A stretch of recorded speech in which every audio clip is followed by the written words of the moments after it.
आश्विन कृष्ण प्रतिपदा से लेकर अमावस्या पर्यंत 15 दिन पितृपक्ष के नाम से विख्यात हैं। इन 15 दिनों में अपने पितरों पूर्वजों को जल देना है तथा उनकी मृत्यु तिथि पर पार्वण श्राद्ध करते हैं।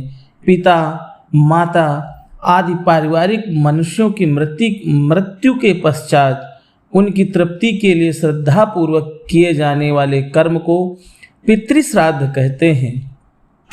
श्रद्धया इदम श्राद्धम, जो श्रद्धा से किया जाए वह श्राद्ध है।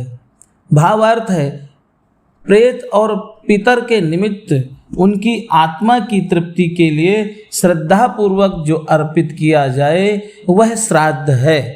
हिंदू धर्म में माता पिता की सेवा को सबसे बड़ी पूजा माना गया है। इसलिए हिंदू धर्म शास्त्रों में पितरों का उद्धार करने के लिए पुत्र की अनिवार्यता मानी गई है। जन्मदाता माता पिता को मृत्यु उपरांत लोग विस्मृत न कर दें, इसलिए उनका श्राद्ध करने का विशेष विधान बताया गया है। भाद्रपद पूर्णिमा से आश्विन कृष्ण पक्ष अमावस्या तक के 16 दिनों को पितृपक्ष कहते हैं, जिसमें हम अपने पूर्वजों की सेवा करते हैं।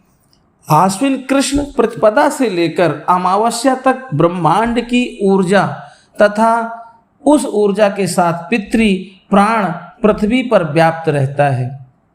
धार्मिक ग्रंथों में मृत्यु के बाद आत्मा की स्थिति का बड़ा सुंदर और वैज्ञानिक विवेचन भी मिलता है।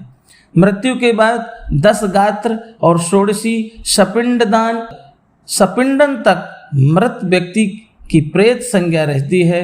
पुराणों के अनुसार वह सूक्ष्म शरीर जो आत्मा भौतिक शरीर छोड़ने पर धारण करती है प्रेत होती है। प्रिय के अतिरेक की अवस्था प्रेत है, क्योंकि आत्मा जो सूक्ष्म शरीर धारण करती है तब भी उसके अंदर मोह माया भूख और प्यास का अतिरेक होता है। सपिंडन के बाद वह प्रेत पितरों में सम्मिलित हो जाता है। पितृपक्ष भर में जो तर्पण किया जाता है उससे वह पितृ प्राण स्वयं आप्यापित होता है। पुत्र या उसके नाम से उसका परिवार जो जौ तथा चावल का पिंड देता है उससे अंश लेकर वह अंभ प्राण का ऋण चुका देता है। ठीक आश्विन कृष्ण प्रतिपदा से वह चक्र ऊर्ध्वमुख होने लगता है। 15 दिन अपना अपना भाग लेकर शुक्ल पक्ष की प्रतिपदा से पितर उसी ब्रह्मांडी ऊर्जा के साथ वापस चले जाते हैं। इसलिए इसको पितृपक्ष कहते हैं और इसी पक्ष में श्राद्ध करने से पितरों को प्राप्त होता है। पुराणों में कई कथाएं इस उपलक्ष्य को लेकर हैं, जिसमें कर्ण के पुनर्जन्म की कथा काफी प्रचलित है एवं हिंदू धर्म में सर्वमान्य श्री रामचरित में भी श्री राम के द्वारा दशरथ और जटायु को गोदावरी नदी पर जलांजलि देने का उल्लेख है। भरत जी के द्वारा दशरथ हेतु 10 गात्र विधान का उल्लेख है। भरत कीन्ह 10 गात्र विधाना मानस में हुआ है। भारतीय धर्म ग्रंथों के अनुसार मनुष्य पर 3 प्रकार के ऋण प्रमुख माने गए हैं। पितृ ऋण, देव ऋण, ऋषि ऋण। इनमें पितृ ऋण सर्वोपरि है। पितृ ऋण में पिता के अतिरिक्त माता तथा वे सब बुजुर्ग भी सम्मिलित हैं, जिन्होंने हमें अपना जीवन धारण करने का उसका विकास करने में सहयोग दिया। पितृपक्ष में हिंदू लोग मन कर्म एवं वाणी से संयम का जीवन जीते हैं। पितरों को स्मरण करके जल चढ़ाते हैं, निर्धनों एवं ब्राह्मणों को दान देते हैं। पितृपक्ष में प्रत्येक परिवार में मृत माता पिता का श्राद्ध किया जाता है, परंतु गया श्राद्ध का विशेष महत्व है। वैसे तो इसका भी शास्त्रीय समय निश्चित है, परंतु गया सर्वकालेषु पिंडम दशाद विपक्षणम कहकर सदैव पिंडदान करने की अनुमति दे दी गई है। एकैकस्य तिलैर मिश्रास्त्रीन दद्या जलांजलिन यावत जीव कृतम पापम तत्क्षणा देव नश्यति। अर्थात जो अपने पितरों को तिल मिश्रित जल की 3-3 अंजलियां प्रदान करते हैं उनके जन्म से तर्पण के दिन तक के पापों का नाश हो जाता है। हमारे हिंदू धर्म दर्शन के अनुसार जिस प्रकार जिसका जन्म हुआ है उसकी मृत्यु भी निश्चित है, उसी प्रकार जिसकी मृत्यु हुई है उसका जन्म भी सुनिश्चित है। ऐसे कुछ बिरले ही होते हैं जिन्हें मोक्ष प्राप्ति हो जाती है।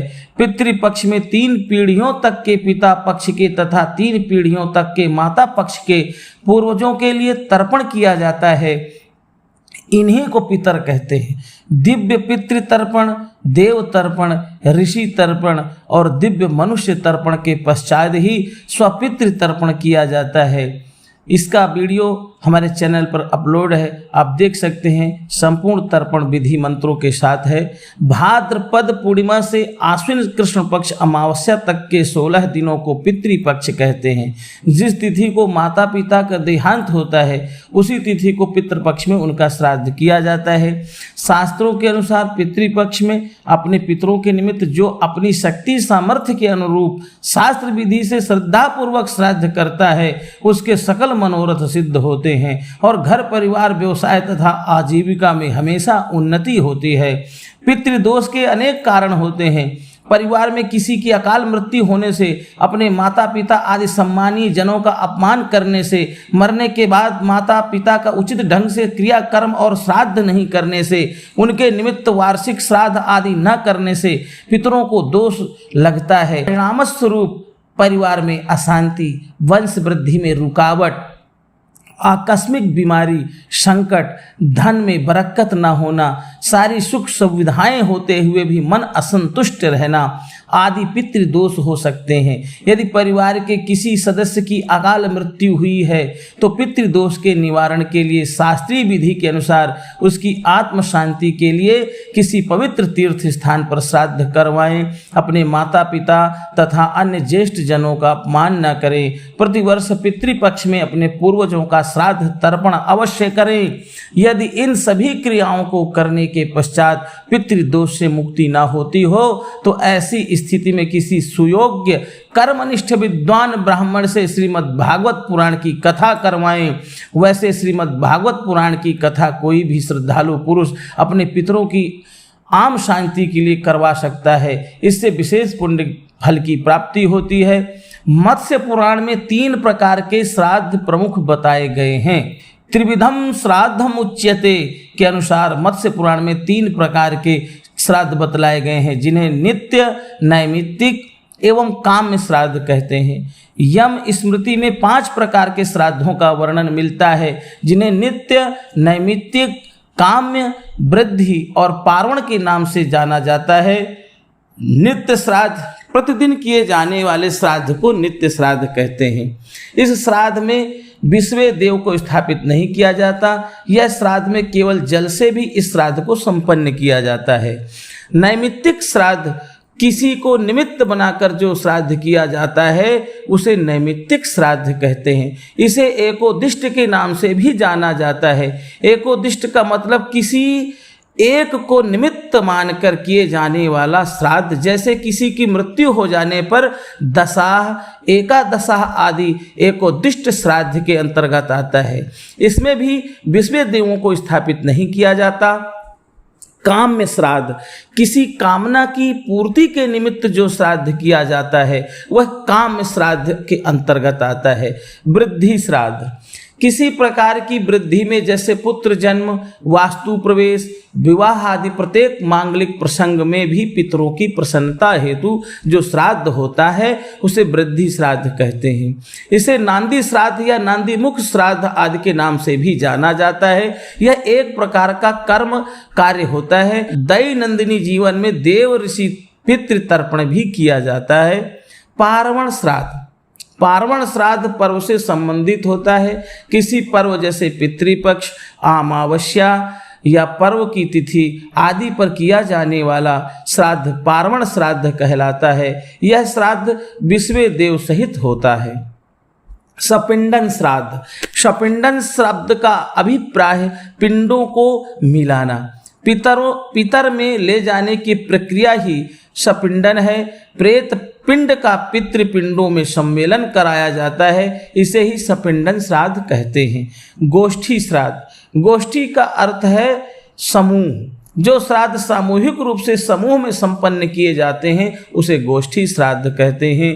शुद्ध्यर्थ श्राद्ध, शुद्धि के निमित्त जो श्राद्ध किए जाते हैं उसे शुद्ध्यर्थ श्राद्ध कहते हैं। जैसे शुद्धि हेतु ब्राह्मण भोजन कराना चाहिए। कर्माग श्राद्ध, कर्माग का सीधा साधा अर्थ कर्म का अंग होता है, अर्थात किसी प्रधान कर्म के अंग के रूप में जो श्राद्ध संपन्न किए जाते हैं उसे कर्माग श्राद्ध कहते हैं।